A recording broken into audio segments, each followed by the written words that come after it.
Page 91, 15 lines from the top of the page. אמר מר זוטרא משמי דרב פאפא, הלכתה אחת בחייו אחת במותו, יש להן כתובת בנים דכרין וכתובה נעשית מותר לחברתה. The concept of כתובת בנים דכרין we explained in the past several days. It's based on the Mishna we study on page 52. The men that married women and have children, and the concern is that after the passing of the mother, if he married another woman, they want to make sure that the commitments the father made, the estates, will go to the children from the first wife. So that's the concept of Ketubat Bnin Dechrin. It's a rabbinic decree to protect the children from the first wife.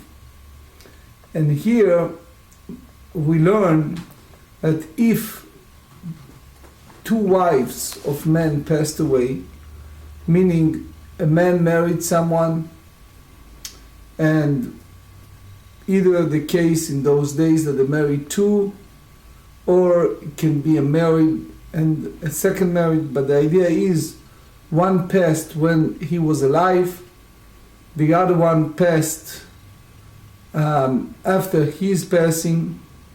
The children of the first wife had the first right over the estate, and therefore if it's left over, soon you see examples of the Ketubah, so he collected from one to another, which means the second wife received what she entitled to. The Khatam Sofer derived from that a question in regards to Yerusha Lebat, if the daughter deserved as an heir, as an inheritance, as a son. In general, the question is, biblically speaking, it's not the same. But what do you do in reality? So there are those who say that you go by four zuz. The Khatam Sofer said that you have to leave a schum mechubad, a large amount of money for them. And the question is, how come and why? What exactly the manner of Yerusha when it's come to daughter. But here we ask a question, Bishlama iya shmuinan achat b'chayav achat b'moto. If Rav Papa wants to teach us only if the passing of the two wives happen, one during his lifetime, one is passing, so therefore the sons of the first one, yesh lahem ktubat bnin dichrin. They receive the ketubah, as we said, they have the right of the sons of the first wife. V'lo ashmeinan ketubah naaset motar lachaverta, which means that we do not hold that one ketubah, it's in a sense gets the in addition to the others. Why? Because hava mina i'ika mutar dinar. We explained yesterday that if you have even a dinar, meaning you have some value in addition to the ketubah of the second wife, and so then you fulfill the decree of benin dichim. Ilo or lo. But if not, even you have a death of the ketubah, you don't follow that well. Ela lashmuin, and Rav Papa come to teach us, כתובה נעשית מותר לחברתה, ואנה ידענה משום דאחת בחייו ואחת במותו, יש להם כתובת בנים דכרין. So why Rav Papa need to teach us even the first ruling? So אי השמינן החיה והמינה, כגון שנשא שלוש נשים, if a person, especially in those days, he married three wives, ומתו שתיים בחייו ואחת במותו. Two passed during his lifetime, one after his passing, והך דמייט לאחר מיתה, and the one who passed after the husband passed away, יולדת נקבה היא, she bore a female daughter, ולאו בת ירושה היא, as who explained that in general speaking, daughter is not inherited as the son, if there are sons. So for sure there are some circumstances like the Rashash go and explain. So therefore she cannot claim right over the inheritance. אבל אחת בחייו ואחת במותו, if persons have two wives and one passed during his lifetime and one after his death, ואחד לאחר מיתה יולדת זכרי, and the one who passed after the husband passed, she have a baby boy, so baby boy entitled to get inheritance of his father, אימה לחוש לאינצויי. So if you fulfill Ketubah din dichrin to the first wife, this can create friction in the family. Why? Because the son of the second one said, why you inherited my father more than me? You come to collect the Ketubah of your mother, but it's more than the way we should divide it. I also took the Ketubah of my mom, but I did not inherit it from my father, I inherited from my mother. That's Rashi said. Aval, if someone have two wives, one of them passed away, אחת בחייו ואחת במותו, לאחר מיתה יולדת זכר עם הרכוש לאמצוי, כמה שמלן, so therefore Papa come and teach us also the first halacha, to teach us that we are not concerned about this type of friction. And he said clearly that the decree of Din Dichrin to take care of the son of the first wife applies also in this circumstance. It's important to know it was a great Rabbi Akiva Iger. His son-in-law is a Khatam Sofer. So it's come to their Bet Din a question. When he gave a shtarot, promissory note, and basically he gave it to Shimon to hold, promissory note that Levi owns.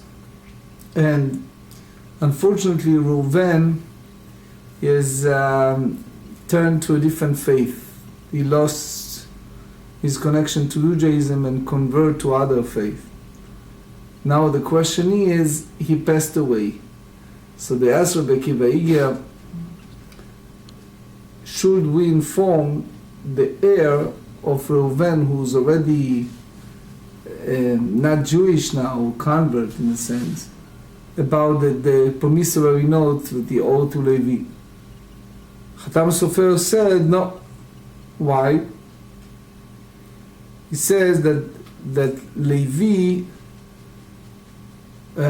basically Zacha, he entitled to that because the moment that Reuven decided to go elsewhere, he in a way disconnected himself from the community.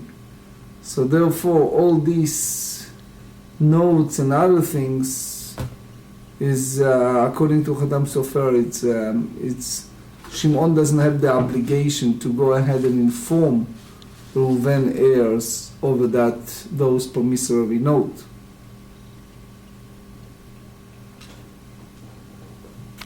Now, מי שהיה נשוי לשתי נשים, someone married two wives and one of them, the Ketubah, was higher than the other. ומתו ואחר כך מת הוא. They both passed away and then he passed. ויתומים, and the orphans, the children of the one who has the largest sum of money in a Ketubah, מבקשים כתובת אימן. They want to collect כתובת בנין דיכרין from their mother, and then they said, first let's do בנין דיכרין, and whatever they left, then we divided ואין שם אלא שתי כתובות. So the money that left is only to pay for the two Ketubot. חולקים בשווה. So divided not according to the Ketubot of the wives, but equally. The sages not wanted to take the Bnin decree and uprooted the decree of the inheritance that is biblical. So therefore, they decided to go this way. היה שם מותר דינר, if it's dinar in suppose, which means more than כתובת בן לכין, אלו נותנים כתובת אימן ולא נותנים כתובת אימן. Then they divided the dinar.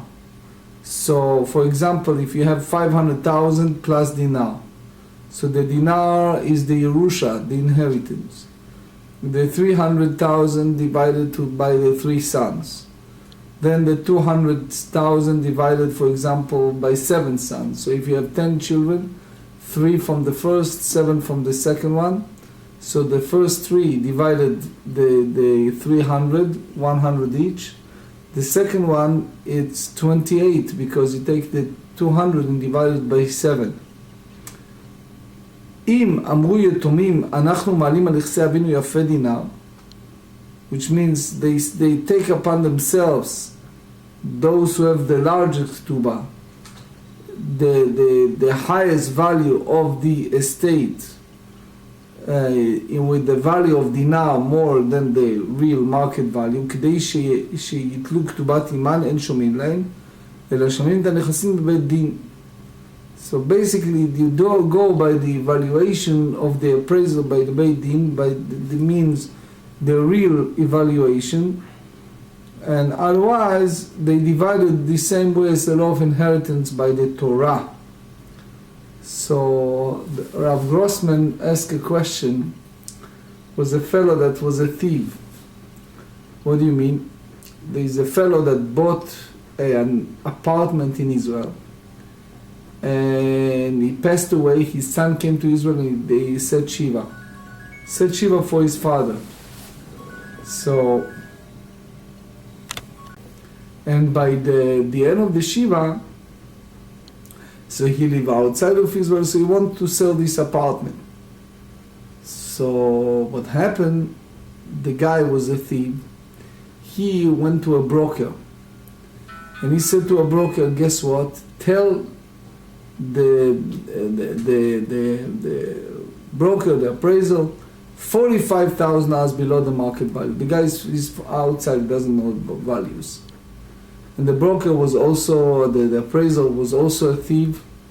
So he put $40,000 below the market value. So fine, so he sold it to him. Then the appraisal got to the guy. He says, okay, you promised me $5,000 if I do the appraisal the way you wanted. Pay me. So he said, what do you mean I pay you? You cheated. You appraised $40,000 below the market. So what do you want from me now? I'm not paying you anything. You know, if you start with the thieves, it never ended. Mm-hmm. So he took him to the Beit Din. So the Beit Din said there is a concept called etnan zonah, that you pay even is by doing violation, but you still did the job.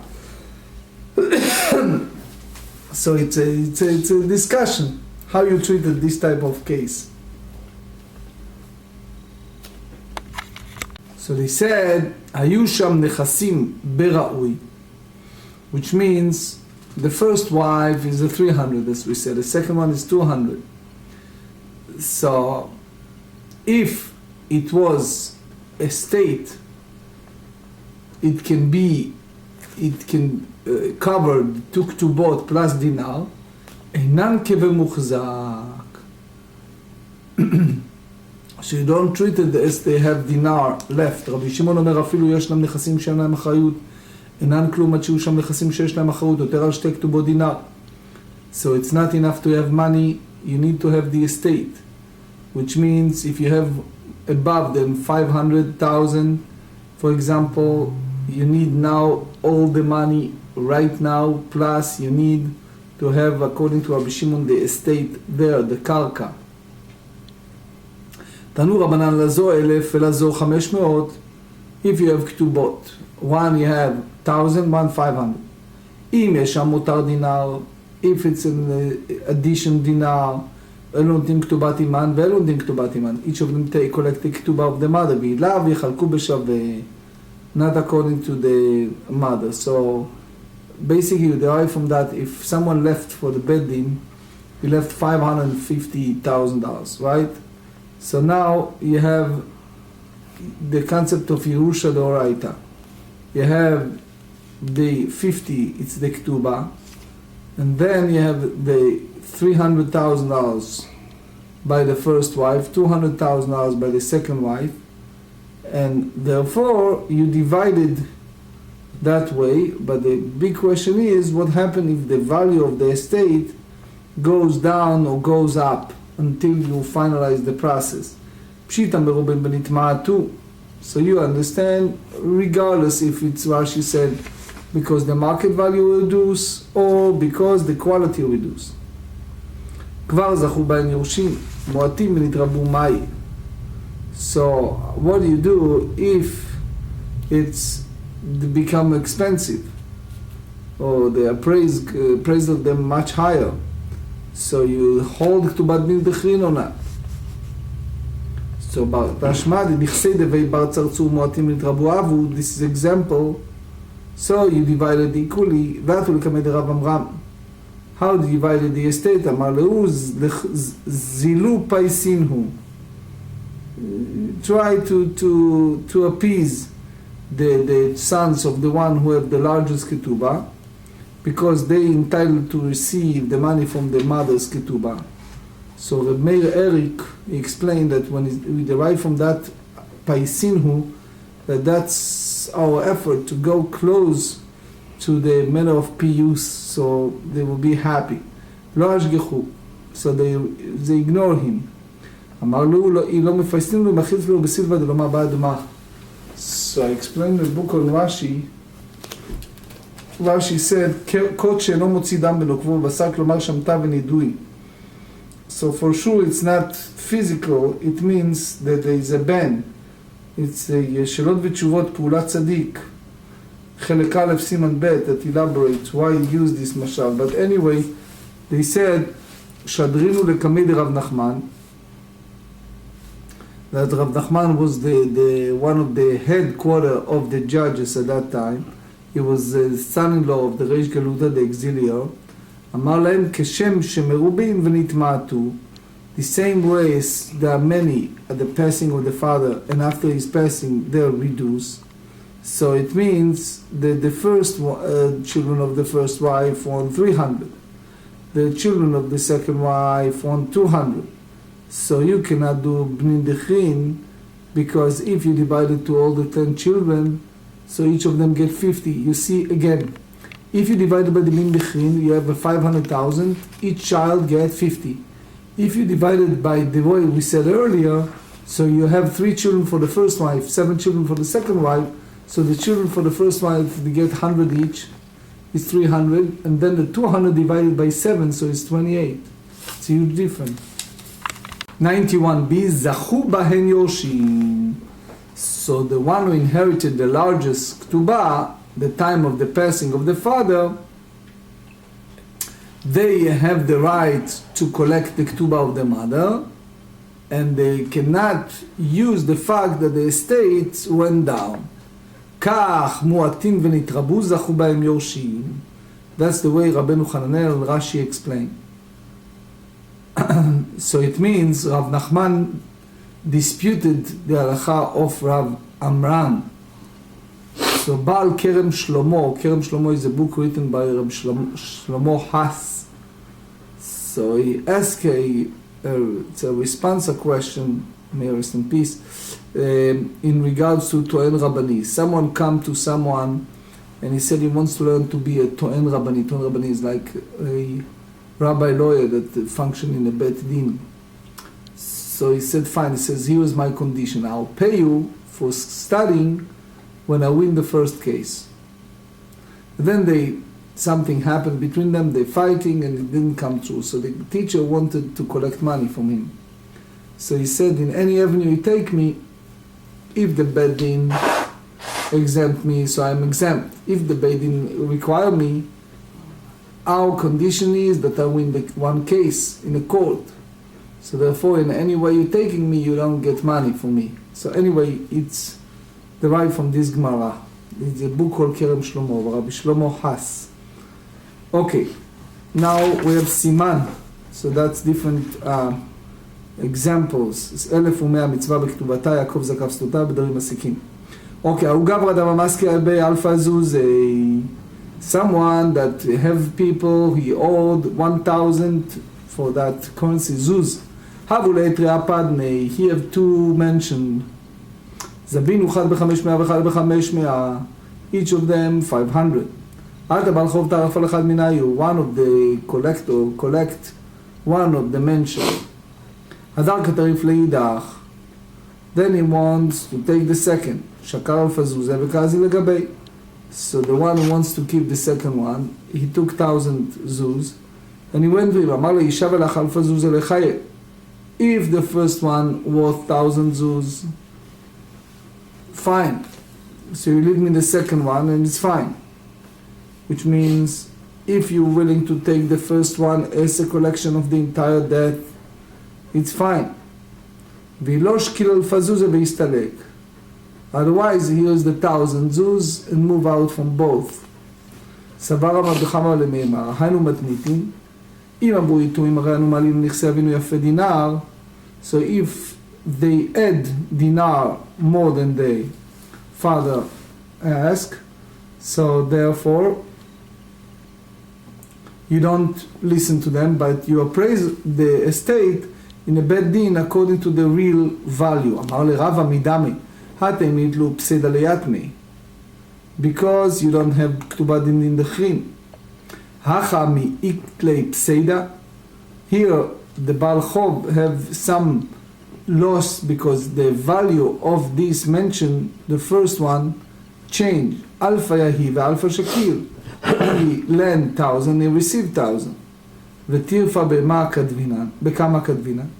If the Baal Chov, if the debt collector agree upon to receive the first estate, the first mention, as a collection for the entire debt, how much you write in the agreement. So he said, Ravina Amar be'alfa, Ravi Ora ב-500, Vilchata ב-500.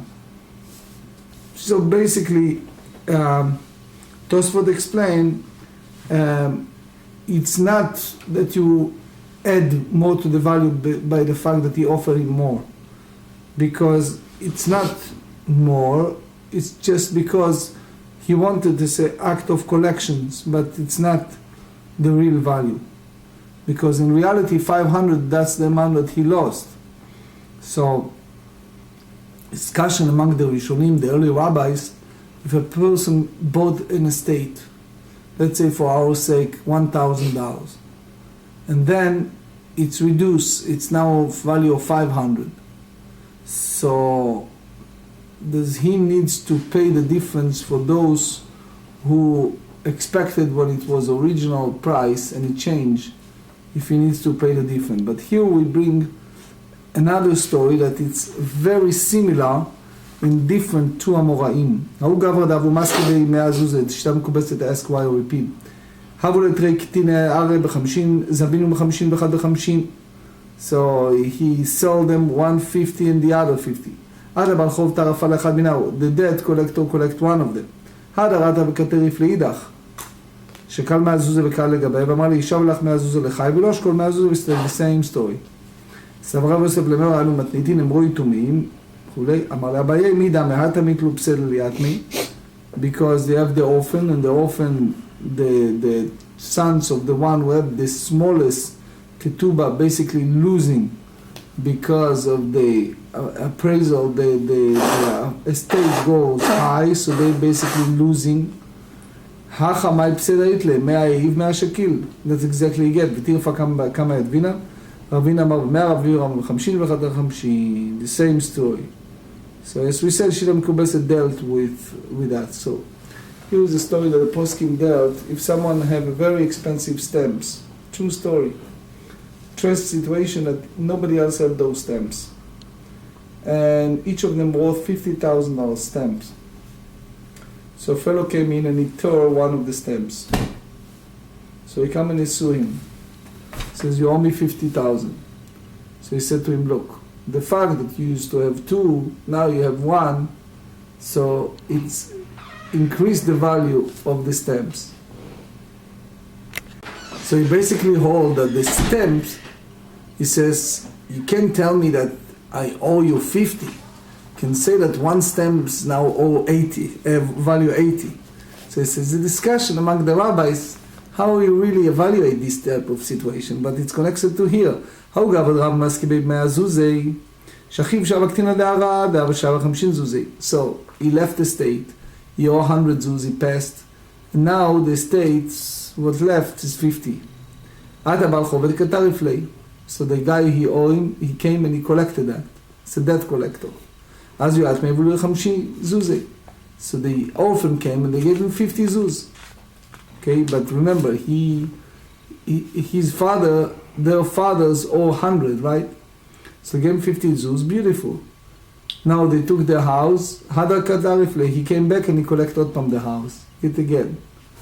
So they said, Adlu Kameda Abayi, so they took him to court. He says, that's second time. Amar Lahem, Mitzvah Lotim Lifroach Avaviyam. He says, what do you want from me? You have to honor your father, he owed me hundreds, so it's 100, but you gave me is 50. So Abaye said that he's right. Hanekamai mitzvato avdidu. You do first that mitzvah. So it's a discussion among the Rishonim. You see here, you start with Rashi. Rashi said it's in a way it's rabbinic mitzvah. It's not like sukkah or lulav, but it's a discussion among the Rishonim. The whole idea of kibudav, it should be mishel av, which means something that is estate from the estate of the father. So how come you ask the children to pull out money? It's not Mishel Av. You ask them to pay for the father. Anyway, Ha'ashta ki tarif bedin katarif. So that's what they owe him. All of that apply if they don't say it. That's they apply to the money owed for that estate. אבל אמרו לה, 50 זה דמי הקטינה, סלקו, it's like bought it back. So we are now in a sabbatical year. They have the concept of prenuptial. So Tosfot have a question, if you have a situation you need to use the prenuptial, so it's enough to have a small estate, even in a sense, that's $100. It makes no difference. As long as you have small estate, it can be a shi'abud for large amount of karka. The Moshe Feinstein asked a question, and that's very interesting. He asked a question about, it's a minhag to write, after the father passed away, to write down, Arini kaparat mishkavo, I am the atone for my father's sins. It's a very well-known custom to do, especially the first year. So Moshe Feinstein asked a question. It's mitzvat kibudav. You accept upon yourself all the mistakes and all the punishment that the father deserved. It's not mishalav. It's not the mitzvat kibudav. So he hold that it's a militza, but Reb Tzalel Stern hold that it's really the chiyuv. We said, since there's ein shi'ur lekiyum mitzvah, if there's no limit for the mitzvah of honoring father, ba'ofen ha'ra'ui, so therefore, whatever it is, a person is responsible, even in a statement, arini kaparat mishkavo.